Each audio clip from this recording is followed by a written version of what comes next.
Gloire à Dieu. Je dis gloire à Dieu. Levons-nous pour la prière.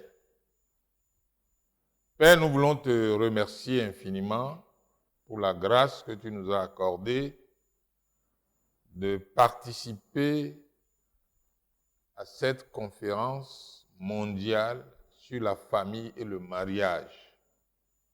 Nous prions que le but pour lequel tu as inspiré ton serviteur à organiser ce programme au plan mondial soit atteint dans chacune de nos vies, dans nos familles et dans nos couples au nom de Jésus.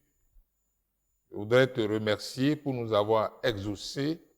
C'est au nom de Jésus que nous avons prié. Amen. Nous pouvons nous asseoir. Donc, le premier message du matin, après celui de l'homme de Dieu, est intitulé « Christ, la fondation solide pour une famille chrétienne ». Christ, la fondation solide pour une famille chrétienne. En introduction, nous allons lire deux passages dans les Écritures. Le premier se trouve dans Luc chapitre 6, du verset 47 au verset 49. Il est écrit là, dans ce passage, « Je vous montrerai à qui est semblable tout homme qui vient à moi, entend mes paroles et les met en pratique. Il est semblable à un homme qui, bâtissant une maison, a creusé profondément et a posé le fondement sur le roc. Une inondation est venue et le torrent s'est jeté contre cette maison sans pouvoir l'ébranler parce qu'elle était bien bâtie. » Verset 49. Mais celui qui entend et ne met pas en pratique est semblable à un homme qui a bâti une maison sur la terre sans fondement. Le torrent s'est jeté contre elle, aussitôt elle est tombée et la ruine de cette maison a été grande. Notre deuxième lecture se trouve dans 1 Corinthiens chapitre 3, versets 9 à 15. Il est écrit, « Car nous sommes ouvriers avec Dieu. Vous êtes le champ de Dieu, l'édifice de Dieu. Selon la grâce de Dieu qui m'a été donnée, j'ai posé le fondement comme un sage architecte et un autre bâti dessus. Mais que chacun prenne garde à la manière dont il bâtit dessus. Car personne ne peut poser un autre fondement que celui qui a été posé, savoir Jésus-Christ. Que l'Éternel bénisse sa parole. Je dis bien que l'Éternel bénisse sa parole. Amen. Voilà. Donc, la vie familiale est comme une maison que l'on bâtit. Et pour que cette maison soit solide, il faut que la maison soit bâtie sur des bases solides. Un fondement solide. Et quand c'est une famille chrétienne que l'on veut bâtir, eh bien, cette maison chrétienne doit avoir pour fondement la pierre angulaire qui est Jésus-Christ. C'est pourquoi la Bible parle de roc. Une maison qui est fondée sur le roc est solide. Ma prière est que chacun d'entre nous construise sa maison sur du roc. Vous n'avez pas dit Amen. Amen. Merci. Donc, je vais voir 3 points dans le message. Premièrement, le fondement de la vie du croyant. Le fondement de la vie du croyant. Deuxièmement, le fondement solide du foyer chrétien. Le fondement solide du foyer chrétien. Et troisièmement, les avantages et les conséquences d'un foyer sans fondement. Les avantages et les conséquences d'un foyer sans fondement. Voyons donc le premier point, le fondement de la vie du croyant qui aspire au mariage. Le fondement de la vie du croyant qui aspire au mariage. Avant le mariage, pour qu'une famille soit fondée sur Christ, il faut que la vie de chacun des futurs conjoints soit fondée sur Christ. Si l'on veut fonder une famille chrétienne, un foyer chrétien, il faut que la vie des futurs conjoints soit fondée sur Christ. Et comment? Chacun doit accepter Christ dans sa vie comme son Seigneur et Sauveur personnel. C'est la première chose que chacun doit faire. Accepter Christ dans sa vie comme son Seigneur et Sauveur personnel, selon Apocalypse 3, verset 20, qui dit « Voici, je me tiens à la porte et je frappe. Si quelqu'un entend ma voix et ouvre la porte, je rentrerai chez lui, je souperai avec lui et lui aussi avec moi. » C'est Jésus qui parle. Je me tiens à la porte, c'est quelle porte? La porte de ton cœur. Jésus se tient à la porte du cœur de chacun d'entre nous. Et ce matin, il est parmi nous et il se tient à la porte du cœur de chacun d'entre nous. Il dit, si quelqu'un entend ma voix et ouvre la porte, il ne va pas te forcer à ouvrir. La porte doit être ouverte volontairement. C'est ta porte, la porte de ton cœur. Tu dois l'ouvrir volontairement. Si quelqu'un entend ma voix et ouvre volontairement la porte, je rentrerai chez lui. Je souperai avec lui et lui aussi avec moi. En ce moment-là, il y a un déclic qui se produit dans le cœur quand Christ entre là-bas. La personne qui volontairement a ouvert la porte à Christ expérimente un miracle. Un miracle se produit dans son cœur, selon 2 Corinthiens chapitre 5 au verset 17, qui dit, si quelqu'un est en Christ, il est devenu une nouvelle créature. Quand Christ rentre dans ta vie, eh bien, et que tu lui permets de s'asseoir sur la table de ton cœur, eh bien, il est en toi, toi aussi, tu es en lui automatiquement. Un miracle se produit. La Bible dit, les choses anciennes sont passées. Voici, les choses anciennes sont passées et toutes choses sont devenues nouvelles. C'est ça le miracle de la nouvelle naissance. Toutes choses sont devenues nouvelles. Galates 2, et le verset 20. J'ai été crucifié avec Christ. Et si je vis, ce n'est plus moi qui vis. C'est Christ qui vit en moi. Si je vis maintenant dans la chair, je vis dans la foi au Fils de Dieu qui m'a aimé, qui s'est livré lui-même pour moi. As-tu fait cette expérience-là? C'est l'apôtre Paul qui donne son témoignage ici. J'ai été crucifié avec Christ. Et si je vis, ce n'est plus moi qui vis. C'est Christ qui vit en moi. Si tu n'ouvres pas la porte de ton cœur, si tu n'invites pas Christ à y entrer pour y vivre, Christ ne vivra pas en toi. Si tu dis que tu es un chrétien, tu seras en ce moment-là un chrétien de nom, sans expérience avec Christ. Tu dois ouvrir la porte de ton cœur, y inviter Jésus-Christ, et il viendra vivre en toi, et un miracle se produira dans ta vie. Tu seras crucifié avec Christ. Si je vis, ce n'est plus moi qui vis, c'est Christ qui vit en moi. Si je vis maintenant dans la chair et que vous voyez, en fait, je vis dans la foi au Fils de Dieu qui m'a aimé, qui s'est livré lui-même pour moi, afin que mes péchés me soient pardonnés.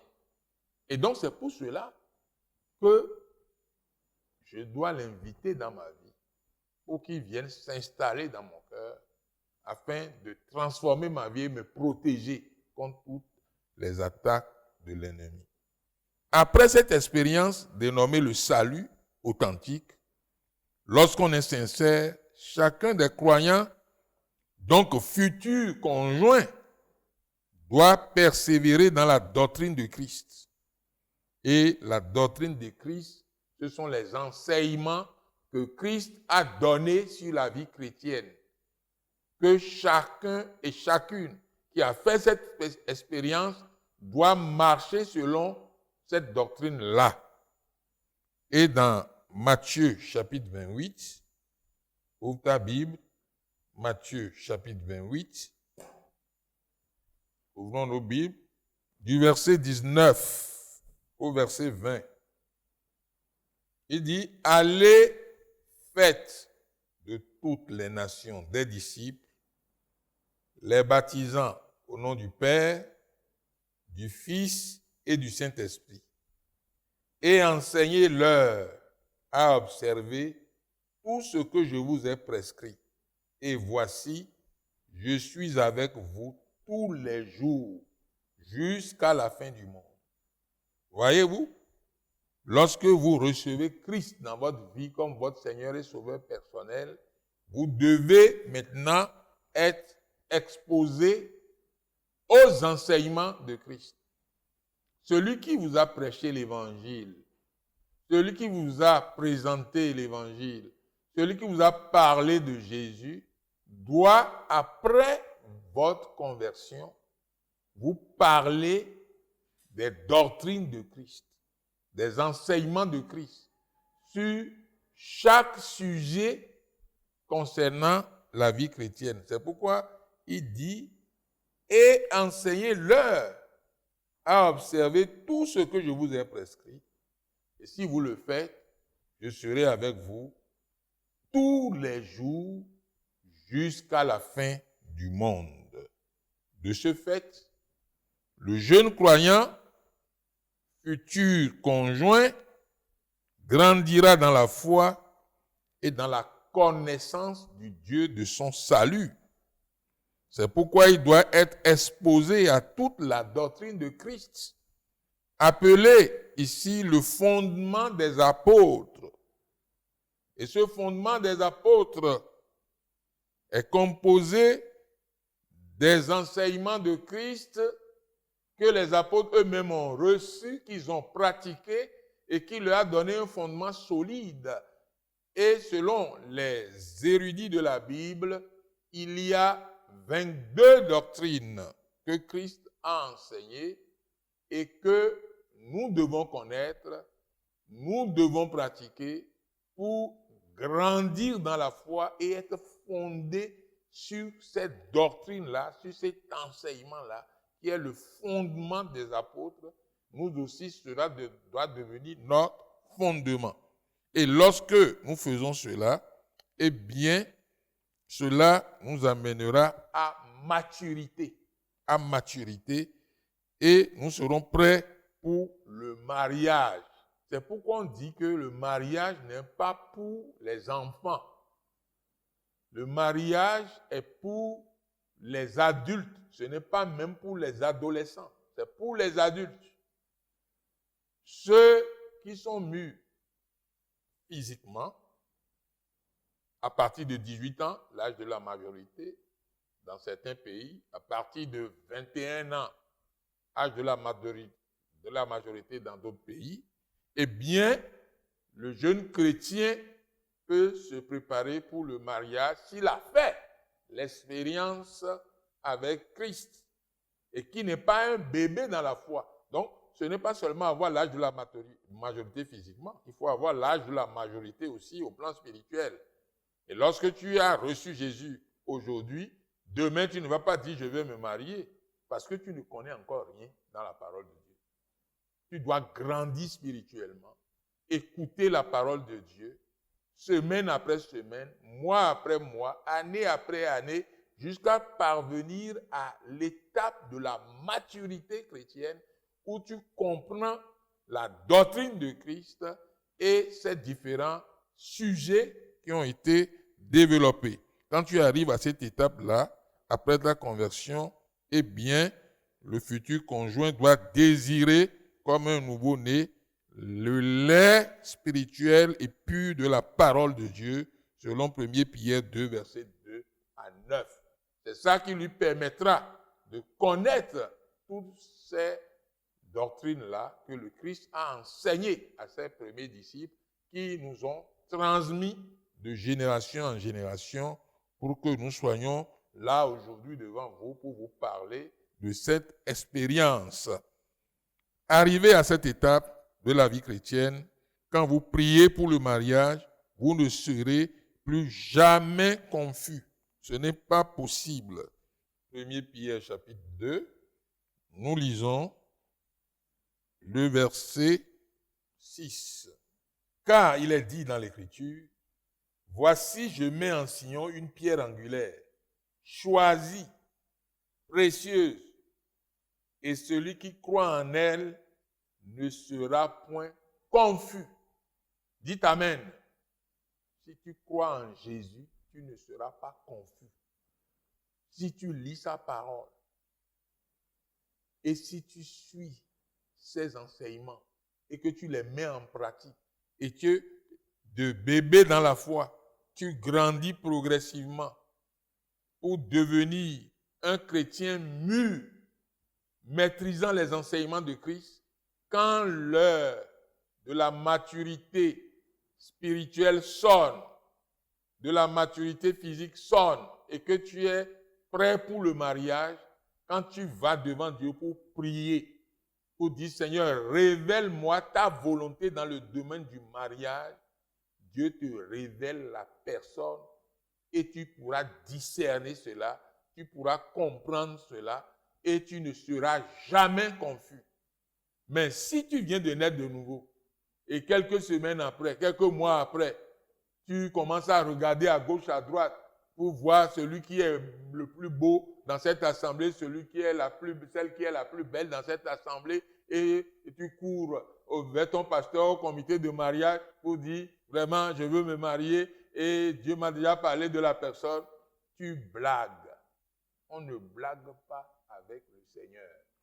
Tu seras dans la confusion si tu n'es pas mûr, fondé dans la foi, fondé dans la foi chrétienne, et que ta propre maison spirituelle n'est pas bâtie sur Jésus-Christ, tu seras dans la confusion et le diable va prendre avantage sur toi. C'est pourquoi il faut être patient et s'assurer qu'on est sauvé et qu'on a grandi et qu'on est arrivé à un certain degré dans la foi. Et là, tout peut aller sans aucune confusion. Dans Éphésiens chapitre 2, nous allons lire verset 20. Vous avez été édifiés sur le fondement des apôtres et des prophètes, Jésus-Christ lui-même étant la pierre angulaire. Gloire à Dieu. Je dis gloire à Dieu. Alléluia. Alléluia. Amen. Parce que c'est une vérité incontournable. Si tu es sauvé, si tu as reçu Jésus dans ta vie comme ton Seigneur et Sauveur personnel, si tu as le témoignage du Saint-Esprit dans ton esprit, vraiment que tu es un enfant de Dieu maintenant et tu as grandi selon les enseignements de Christ et tu es parvenu à la maturité, eh bien, l'apôtre Paul dit, vous avez été édifiés sur le fondement des apôtres et des prophètes, Jésus-Christ lui-même étant la pierre angulaire. Et le fondement des apôtres et des prophètes, ce sont les enseignements de la parole de Dieu que chacun doit garder solidement. C'est ça qui fonde la vie du croyant. Et si tu n'es pas parvenu à ce niveau-là, tu ne peux pas fonder un foyer chrétien solide sur cette pierre angulaire-là. Cela m'amène à la deuxième partie de mon message, le fondement solide du foyer chrétien. Le fondement solide du foyer chrétien. Nous repartons dans 1 Corinthiens 3 du verset 9. Car nous sommes ouvriers avec Dieu. Vous êtes le champ de Dieu, l'édifice de Dieu.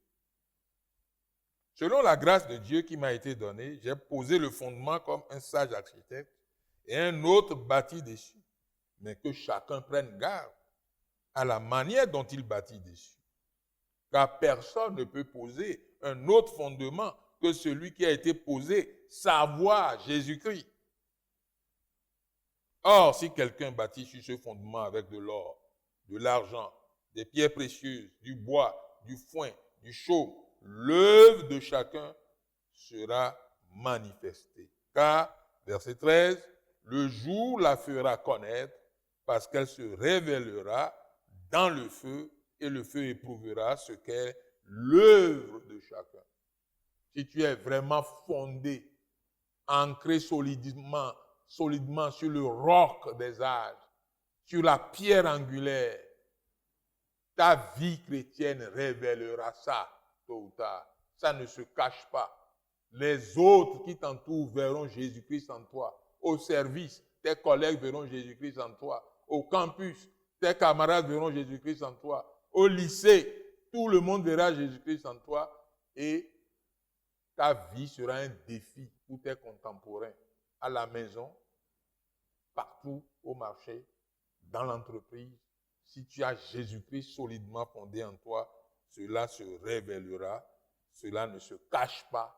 On saura si tu es un chrétien vraiment né de nouveau, solidement ancré en Jésus-Christ ou pas. Donc, Jésus-Christ est le fondement essentiel et inébranlable sur lequel les chrétiens construisent leur vie, leur foi et leur foyer, selon Éphésiens chapitre 2, le verset 20 que nous avions lu tout à l'heure et que nous allons relire. Ouvre ta Bible dans Éphésiens 2, 20, qui dit « Vous avez été édifiés sur le fondement des apôtres et des prophètes, Jésus-Christ lui-même étant la pierre angulaire. » Donc, selon Éphésiens 2, 20, eh bien, cela nous permet d'avoir ainsi une stabilité et la protection contre les difficultés et étant le seul chemin vers le salut selon Actes des Apôtres chapitre 4 et le verset 12. Donc, c'est sur Jésus-Christ que nous fondons notre vie et cela nous permet en cas de problème d'être stable. Nous ne balançons pas, nous ne sommes pas balancés ça et là à tout vent de doctrine. Jésus-Christ nous protège. Et si nous sommes en difficulté, il vient à notre secours. Dans Actes des Apôtres, chapitre 4, ouvre ta Bible. Actes des Apôtres, chapitre 4, et le verset 12, il est écrit « Il n'y a de salut en aucun autre, car il n'y a sous le ciel aucun autre nom qui a été donné parmi les hommes, par lequel nous devions être sauvés. » Vous entendez cela? Vous lisez cela? Il n'y a de salut en aucun autre, car il n'y a sous le ciel aucun autre nom qui a été donné parmi les hommes par lequel nous devions être sauvés. C'est le nom de Jésus-Christ seul. C'est lui que le Père a envoyé. C'est lui qui doit être notre avocat auprès du Père. Et si tu ne l'as pas reçu dans ta vie comme ton Seigneur et Sauveur personnel, évidemment, tu ne pourras pas t'en sortir. Pour que Christ devienne le fondement du foyer, Il faut qu'il soit déjà devenu le fondement de la vie de chaque pilier de la famille. Chaque pilier compose la famille, ou la maison est composée de 3 piliers sur lesquels, eh bien, la marmite doit demeurer. Il s'agit de papa, de maman et les enfants. Et quand les enfants ne sont pas encore venus au début du mariage, c'est sur 2 piliers. Et quand les enfants commencent à venir, nous avons les 3 piliers. Dès que ces derniers commencent par naître, leurs parents doivent s'assurer qu'ils grandissent dans la connaissance du Dieu de leurs parents et de sa parole, qui fera d'eux le 3e pilier solide de la maison. Pour cela, que faire? Quand les enfants commencent à naître, il faut qu'ils deviennent des piliers, le 3e pilier solide de ce foyer, de cette famille chrétienne-là. Et pour y parvenir, pour qu'ils deviennent un pilier solide, nous avons un travail à faire. Premièrement, il faut les amener à la repentance et à la réception de Christ. Tu dois, papa, devenir l'évangéliste de tes enfants. Notre rôle en tant que parents est d'amener nos enfants à la repentance et à la réception de Christ. Tu dois devenir l'évangéliste de tes enfants. Au fur et à mesure qu'ils sont en train de grandir, tu leur présentes l'évangile clairement. Tu leur expliques ce que c'est que la repentance et comment recevoir Christ dans leur vie comme leur Seigneur et Sauveur personnel. Deuxièmement, tu dois les éduquer à travers l'enseignement et la lecture quotidienne et régulière de la parole de Dieu, partout où besoin sera. Nous allons voir ce que Dieu lui-même recommande à ses enfants dans Deutéronome chapitre 6. Ouvre ta Bible dans Deutéronome chapitre 6. Nous allons lire le verset 1 et je vais aller au verset 6. Pour gagner du temps. Voici les commandements, les lois et les ordonnances que l'Éternel, votre Dieu, a commandé de vous enseigner afin que vous les mettiez en pratique dans le pays dont vous allez prendre possession. Du verset 6, vous lirez le reste après. Et ces commandements que je te donne aujourd'hui seront dans ton cœur. Verset 7, tu les inculqueras à tes enfants et tu en parleras quand tu seras dans ta maison, quand tu iras en voyage, quand tu te coucheras et quand tu te lèveras. Verset 8, tu les liras comme un signe sur tes mains et ils seront comme des frontaux en tes yeux. Tu les écriras, au verset 9, sur les poteaux de ta maison et sur tes portes. Verset 10, l'Éternel ton Dieu te fera entrer dans le pays qu'il a juré à tes pères, à Abraham, à Isaac et à Jacob de te donner. Tu posséderas de grandes villes et bonnes villes que tu n'as point bâties. C'est l'avantage de l'enseignement de la parole de Dieu aux enfants. Tu leur inculqueras cela. Tu dois écrire des versets bibliques. Quand on rentre dans la maison d'un enfant de Dieu, c'est les versets bibliques qui vous accueillent. C'est écrit sur les poteaux, sur les murs. Aujourd'hui, eh bien, la technologie a évolué. Nous avons des artistes qui mettent sur des tableaux des versets bibliques. On doit les acheter et les accrocher au salon, les accrocher dans la chambre à coucher, les accrocher dans les couloirs. Et quand les enfants grandissent, ils lisent cela, ils regardent cela, les visiteurs voient ça, on sait qu'on est chez un chrétien ou une chrétienne. Même au service, quand on rentre dans ton bureau, si tu es un chrétien, on doit le savoir. Si les enfants viennent visiter papa au bureau, visiter maman au bureau, on doit voir ce qu'il est et les passages qui parlent. Cela, quand ils grandissent, c'est imprimé sur la table de leur cœur, dans leur pensée. Troisièmement, tu les introduiras à l'église des enfants chaque fois que la famille vient adorer Dieu dans le temple. Il y en a qui vont dire non, je veux rester avec mes parents. Et des parents vont dire non, laissez-les avec moi. Non, là, tu ne les aides pas du tout alors. Quand tu viens à l'église avec tes enfants, direction, classe des enfants. Il y a des moniteurs, des monitrices là préparés qui leur donnent des enseignements les concernant. Ce que les adultes mangent, c'est ça que les enfants mangent, mais pas de la même manière. La nourriture n'est pas préparée de la même manière, n'est pas servie de la même manière dans le même plat. Ils vont là-bas, ils vont recevoir leur nourriture spirituelle et quand vous serez à la maison, tu feras le suivi, le contrôle. Qu'est-ce que vous avez appris aujourd'hui? Qu'est-ce que les maîtres vous ont enseigné aujourd'hui? Quatrièmement, priez ensemble avec eux matin, midi et soir.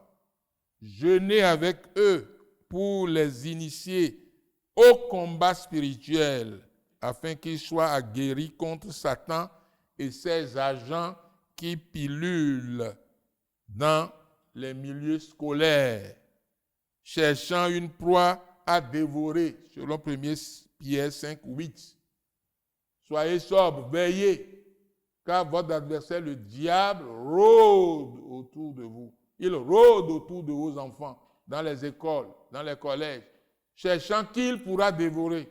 Il faut les affermir dans le combat spirituel, dans la foi, les avertir de ne pas prendre les bonbons chez leurs camarades, de ne pas manger du n'importe quoi dans l'établissement avant de revenir à la maison. Il faut les aider à comprendre cela. Et lorsqu'ils sont aguerris, ils peuvent se défendre. Ouvre ta Bible. Dans Proverbe 22, je vais te montrer quelque chose. Proverbe chapitre 22 et le verset 6. Instruis l'enfant selon la voie qu'il doit suivre. Et quand il sera vieux, il ne s'en détournera pas. Instruis l'enfant, papa. Instruis l'enfant, maman, selon la voie qu'il doit suivre. C'est toi qui dois lui montrer cela. Et quand il sera vieux, il ne s'en détournera pas. Cela le conduira à franchir toutes les étapes de la jeunesse sans turbulence majeure. Et dans Josué chapitre 1, le verset 8, toute la famille doit réussir et réussira si elle lit chaque matin la parole de Dieu, chaque soir la parole de Dieu, à chaque réveil la parole de Dieu. La dévotion matinale est faite avec les enfants, c'est ce qu'on appelle la dévotion familiale. Papa et maman font leur dévotion séparément. Après, ils viennent ensemble, ils appellent les enfants. Les enfants sont habitués, grandissent comme cela. Que ce livre de la loi, Josué 1, 8, ne s'éloigne point de ta bouche. Médite-le jour et nuit. Pourquoi? Afin d'agir fidèlement selon tout ce qui est écrit. C'est dans ton intérêt. Car c'est alors que tu auras du succès dans tes entreprises, dans ton foyer.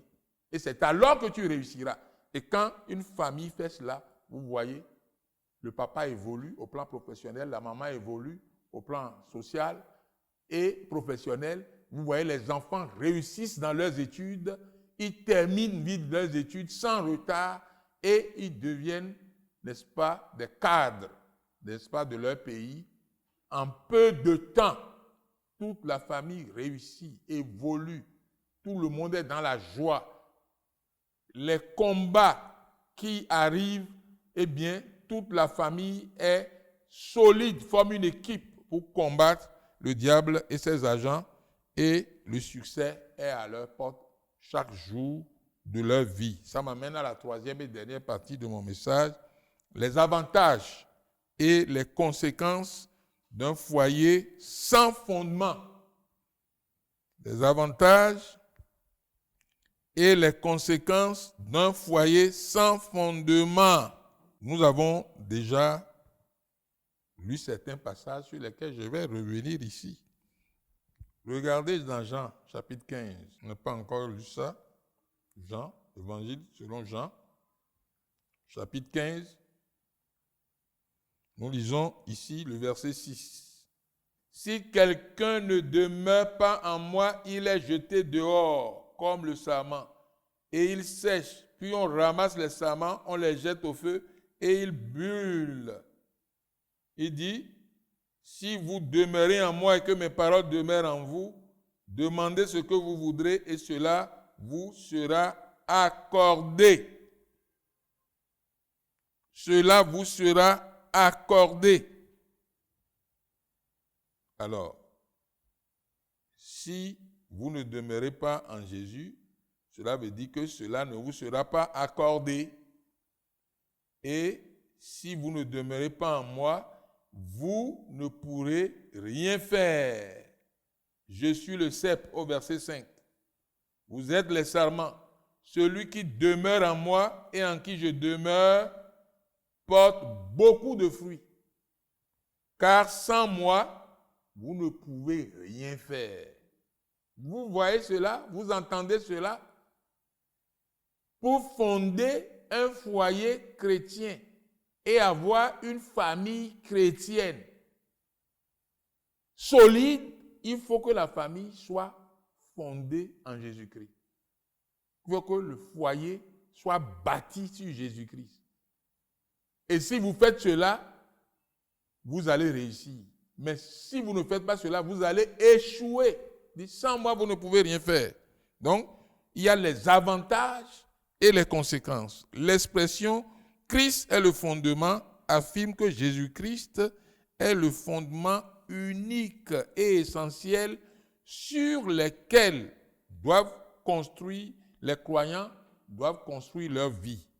Jésus-Christ est le fondement unique et essentiel sur lequel les croyants doivent construire leur vie spirituelle, leur foyer et leur famille. L'Église elle-même est la grande famille de Dieu. Et l'Église est composée de petites cellules qui sont les membres des familles différentes qui arrivent. Ton nom de famille est différent du nom de famille de ton voisin ou de ta voisine qui est assise à côté de toi. Vous venez de différentes familles. Quand vous êtes sauvés, fondés dans la foi, vous voyez immédiatement que toutes ces familles-là réunies en Jésus-Christ, eh bien, ça vous donne une famille chrétienne fondée sur Jésus-Christ. Donc, chaque foyer qui est fondé sur Jésus-Christ, si le foyer vient à Jésus-Christ, c'est ça, vous serez et vous aurez un fondement solide. Et donc, la famille chrétienne qui est l'Église est composée des noyaux qui sont fondés sur la pierre angulaire. Christ est la base solide sur laquelle nous devons bâtir nos vies et nos foyers pour résister aux épreuves, car toute autre fondation est considérée comme instable et fragile. Ça m'amène à lire le livre de Matthieu. Ouvrez vos Bibles dans Matthieu chapitre 7. Matthieu 7, 26. Mais quiconque entend ces paroles que je dis et ne les met pas en pratique sera semblable à un homme insensé qui a bâti sa maison sur du sable. La pluie est tombée, les torrents sont venus, les vents ont soufflé et ont battu cette maison. Elle est tombée et sa ruine a été grande. Ce sont les conséquences de ne pas accepter Jésus-Christ dans sa vie comme son Seigneur et Sauveur personnel, de ne pas fonder son foyer sur Jésus-Christ, la pierre angulaire. Eh bien, quand les torrents vont venir, c'est-à-dire les difficultés, les tentations, les défis, cette maison va tomber et sa ruine sera grande. Je ne te le souhaite pas. Quels sont les avantages? Mais cette foi en Christ, solidement fondée en Christ, apporte la joie, la paix, le pardon des péchés et la promesse de la vie éternelle. et s'incarne dans une vie de soumission, d'obéissance, d'amour et de service envers Dieu. Et là s'accomplit, n'est-ce pas, les avantages que nous allons lire dans Matthieu chapitre 7, versets 24 à 25. C'est pourquoi quiconque entend ces paroles que je dis et les met en pratique sera semblable à un homme prudent qui a bâti sa maison sur le roc. La pluie au verset 25 est tombée, les torrents sont venus, les vents ont soufflé et se sont jetés contre cette maison. Elle n'est point tombée parce qu'elle était fondée sur quoi? Sur le roc, la pierre angulaire, Jésus-Christ. Si vous faites cela, c'est dans votre intérêt. Vous voyez qu'il est donc avantageux de bâtir sa vie et son foyer sur Jésus-Christ. Si tu ne l'as pas fait encore, tu dois le faire ce matin. Lève-toi donc et fais-le avant qu'il ne soit tard, trop tard. Ma prière est que tu acceptes Jésus dans ta vie comme ton Seigneur et Sauveur personnel. Si tu ne l'as pas encore fait, que tu l'invites dans ta vie ce matin. Lève-toi et prions ensemble. Élève la voix vers le Seigneur et remercie-le pour la révélation de sa parole. Nous venons de voir Christ, la fondation solide pour une famille chrétienne. Est-ce que ta famille est fondée sur Christ? Si ta famille n'est pas fondée sur Christ, tu peux la fonder sur Christ ce matin. Il suffit que tu fermes les yeux, que tu dis au Seigneur que tu as écouté sa parole et que tu ne veux plus demeurer dans l'état où tu étais. Et tu reconnais que tu es un pécheur, une pécheresse, et que tu ne veux pas continuer à mener cette vie-là. Tu demandes pardon à Christ. Confesse tes péchés à Dieu. Ferme les yeux, commence à prier, confesse tes péchés à Dieu. Demande à Dieu de te pardonner tes péchés. Il le fera si tu es sincère. Et invite-le maintenant dans ta vie comme ton Seigneur et Sauveur personnel. Demande au Seigneur, Seigneur, je t'invite dans ma vie comme mon Seigneur et Sauveur personnel. Je crois en toi. Je veux que tu viennes vivre en moi. Moi aussi, je veux vivre en toi. Si tu es sincère, le Seigneur va t'exaucer. Et tu remarqueras, après cette conférence, que les choses anciennes sont passées. Toutes choses deviendront nouvelles. Tu vas mener une nouvelle vie en Jésus-Christ. Ton mari aussi va mener une nouvelle vie en Jésus-Christ. Et les enfants aussi. Et vous aurez un foyer véritablement chrétien, un foyer restauré. Si elle était brisée avant, eh bien, elle sera restaurée. Vos enfants seront restaurés. Ils auront un cadre, un environnement sain, un environnement chrétien où toute la famille va grandir. Et quand vous lisez la parole de Dieu ensemble, eh bien, la parole s'accomplit dans votre vie et toute la famille réussit. Au nom de Jésus, nous avons prié. Dis Amen. Père, nous voulons te remercier infiniment pour la révélation de ta parole. Je te confie mes frères et sœurs qui ont donné leur vie à Christ ce matin. Je demande, Seigneur, que tu les bénisses et que tu inscrives leur nom dans ton livre de vie au ciel. Seigneur, je prie que chacun d'entre eux reconnaisse l'état de leur péché et qu'ils prennent la décision sincère de recevoir Christ dans leur vie comme leur Seigneur et Sauveur personnel, et que tu rentres dans leur vie et que tu changes leur vie et que tu leur donnes de voir la vie éternelle à la fin. Mais avant cela, que leur foyer soit bâti sur la pierre angulaire et que Christ soit le fondement du foyer de chacun d'entre nous présents à cette conférence au nom de Jésus-Christ. Seigneur, sois le fondement de la vie de chacun d'entre nous au nom de Jésus-Christ. Sois le fondement de la famille de chacun d'entre nous au nom de Jésus-Christ. Sois le fondement du foyer de chacun d'entre nous au nom de Jésus-Christ. Que le papa soit sauvé, la maman soit sauvée, les enfants soient sauvés et évoluent dans un milieu chrétien solidement ancré en Christ au nom de Jésus. Merci, Papa, parce que tu nous as exaucés. Au nom de Jésus, nous avons prié. Amen.